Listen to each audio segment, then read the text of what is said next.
Rocket போயிட்டு இருக்கு. Rocket எங்கேயும் பார்த்துருக்க மாட்டீங்க. நாங்கள் காமிச்சோம் எவ்வளோ புகை வருது. போயிட்டே இருக்கு தம்பி.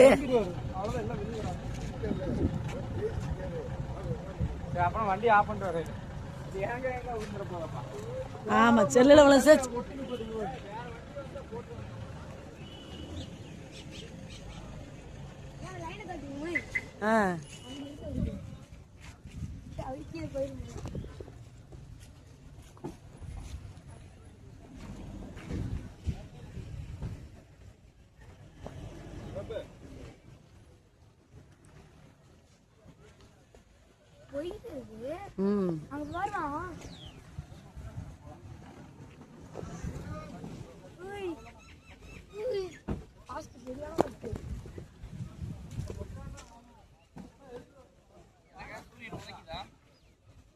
ராக்கெட் போகுது. அந்த மேகத்துக்கு வந்தது.